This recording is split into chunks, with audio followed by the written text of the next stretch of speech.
This just in, actor Chadwick Boseman has died. He was just 43 years old. Everybody is the hero in their own story.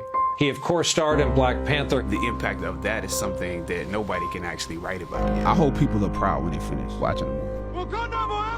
He broke stereotypes and became a role model for Black youth. Boseman had been fighting colon cancer for 4 years, but never spoke about his diagnosis. Boseman has probably begun a weight loss regimen for a future role. Superpower you wish you had in real life. I wish I could freeze time. You gotta get sick of hearing Wakanda. No, I want Wakanda. I want us to be Wakanda. Wakanda represents a thing that people are proud of, people aspire to. We know what it's like to be beneath and not above. And that is what we went to work with every day. If we're around here assuming that the black characters in the show are criminals on drugs and deadbeat parents, then that would be stereotypical, wouldn't it? He slid my resume back in his desk and said, "We'll be watching you." Once I got the first script, once I saw the role I was playing, I found myself conflicted. The role wasn't necessarily stereotypical. A young man in his formative years with a violent streak pulled into the allure of gang involvement. That's somebody's real story.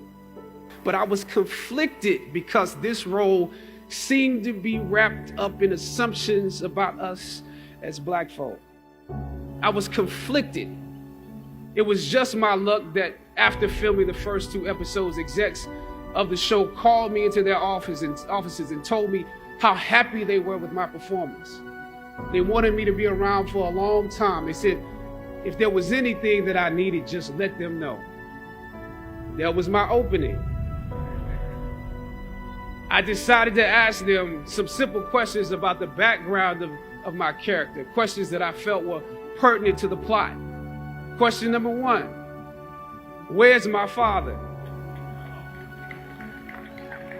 The exec answered, well, he left when you were younger. Of course. Question number 2, in this script it alluded to my mother not being equipped to operate as a good parent. So why exactly would my little brother and I have to go into foster care? Matter of factly, he answered, well, of course, she's on heroin.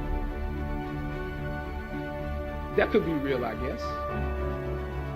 But I didn't want to assume that's what it was. If we're around here assuming that the black characters in the show are criminals on drugs and deadbeat parents, then that would probably be stereotypical, wouldn't it? That word stereotypical lingered. One of the execs pulled out my resume and began studying it. The other exec wore a smile, trying to live up to what they had promised me only a few moments before. If there's anything you need, just let us know.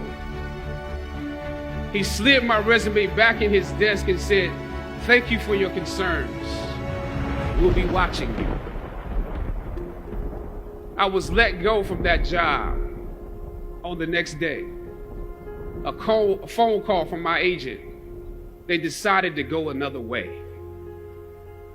But when you have those moments alone, you start to wonder if there was a better way to handle it. And if you could have handled it better, maybe you could help your family. And then before you know it, you're broke. And you find yourself scraping together change just so you can ride the subway so that you can get the next job. And maybe if you could book something else, that would eclipse the feeling of doubt that's building. But it seems like you can't pay them to hire you now. My agents at the time told me it might be a while before I got a job acting on screen again. We're hesitant about sending you out to some people right now because there is a stigma that you're difficult. We all know what it's like to be told that there is not a place for you to be featured, yet you are young, gifted, and black. We know what it's like to be the tail and not the head. We know what it's like to be beneath and not above. And that is what we went to work with every day because we knew that we had something special that we wanted to give the world, that we could be full human beings in the roles that we were playing, that we could create a world that exemplified a world that we wanted to see. Wakanda forever! Well, Wakanda is not, you know, it's not a real place. It's a fictitious place in Africa. But I think it's become, you know, this idea of excellence and hope, and has become sort of a totem to a certain degree that people are proud of, people aspire to. Wakanda represents a thing that can make people in real life want to live up to a certain thing. There are two little kids, Ian and Taylor, who recently passed from cancer. And throughout our filming, I was communicating with them, knowing that they were both terminal.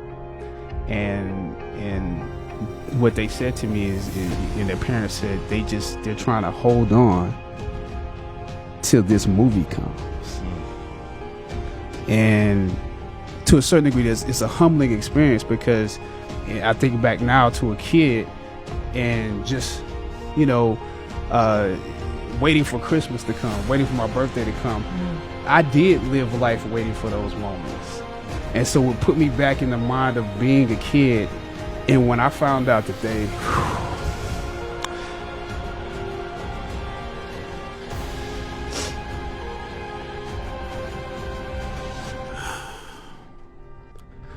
yeah, it means a lot. Sometimes you need to feel the pain and sting of defeat to activate the real passion and purpose that God predestined inside of you. Purpose crosses disciplines. Purpose is an essential element of you. It is the reason you are on the planet at this particular time in history. Your very existence is wrapped up in the things you are here to fulfill. Whatever you choose for a career path, remember the struggles along the way are only meant to shape you for your purpose. I don't know what your future is, but if you are willing to take the harder way, the more complicated one, the one with more failures at first than successes, the one that has ultimately proven to have more meaning, more victory, more glory, then you will not regret it.